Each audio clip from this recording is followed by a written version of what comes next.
తెలంగాణ బీజేపీలో నాయకుల మధ్య అంతర్గత విభేదాలు స్పష్టంగా కనిపిస్తున్నాయి. ఇటీవల ఢిల్లీలో జరిగిన కొన్ని పరిణామాలు, ముఖ్యంగా పార్టీకి చెందిన ఎంపీల సమావేశానికి ముఖ్య నాయకులు హాజరు కాకపోవడం ఈ మాటలకు బలం చేకూర్చుతోంది. తెలంగాణ బీజేపీలో గ్రూప్ రాజకీయాలు గట్టిగా పట్టేసినట్టు తెలుస్తోంది. కిషన్ రెడ్డి, బండి సంజయ్ తప్ప మిగతా చాలా మంది నేతలు ఇతర పార్టీల నుండి బీజేపీలోకి చేరిన వారే.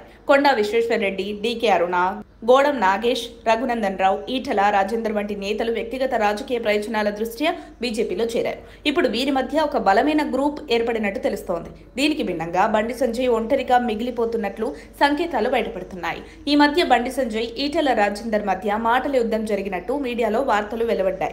ఈటల వ్యాఖ్యలు బండి సంజయ్ను ఉద్దేశించి చేసినవేనన్న అభిప్రాయం ప్రచారంలోకి వచ్చింది.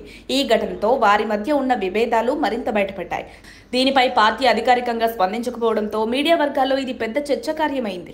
మంగళవారం ఢిల్లీలో జరిగిన తెలంగాణ బీజేపీ ఎంపీల సమావేశానికి కిషన్ రెడ్డి, బండి సంజయ్ హాజరు కాకపోవడం, అలాగే విశ్వేశ్వరరెడ్డి ఇంట్లో జరిగిన విందులో మిగతా ఎంపీలు పాల్గొనడం, ఆ ఫోటోలు బయటపడడంతో బండి సంజయ్ విభిన్నంగా ఒంటరిగా ఉన్నారనే ప్రచారానికి ఊతమిచ్చింది. ఈ విషయాన్ని కాంగ్రెస్, భారత రాష్ట్ర సమితి, సోషల్ మీడియా విభాగాలు తీవ్రంగా ఉపయోగించుకుంటూ బీజేపీపై విమర్శలు గుప్పించాయి.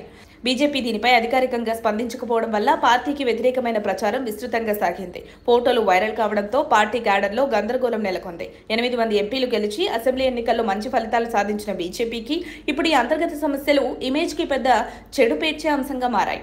ఈ పరిస్థితిలో పార్టీ సీనియర్ నేత రామచంద్రరావు ఎలా స్పందిస్తారు, వర్గ రాజకీయాలను ఏకతాటిపైకి ఎలా తీసుకువస్తారు అనే అంశాలు ఇప్పుడు కీలకమయ్యాయి. పార్టీలో నెలకొన్న విభేదాలను పరిష్కరించాల్సిన బాధ్యత అతనిపై ఉంది. తెలంగాణ బీజేపీ ఇటీవల సాధించిన విజయాలను నిలబెట్టుకోవాలంటే నేతల మధ్య సమన్వయం పెంచి విడదీసే ప్రయత్నాలను తక్షణమే ఆపాలి. దీనికి పార్టీ కేంద్ర నాయకత్వం సత్వర చర్యలు తీసుకుని నాయకుల మధ్య ఐక్యతను పెంపొందించాల్సిన అవసరం ఉంది. లేదంటే ఈ విభేదాలు రాబోయే ఎన్నికలపై తీవ్ర ప్రభావం చూపే అవకాశమూ ఉంది. మరిన్ని అప్డేట్స్ కోసం మా కాయ్ టీవీని సబ్స్క్రైబ్ చేసుకోండి. మా వీడియో కనుక మీకు నచ్చినట్లయితే లైక్ చేయండి, షేర్ చేయండి. మీ విలువైన అభిప్రాయాలను కామెంట్ బాక్స్లో తెలియజేయండి.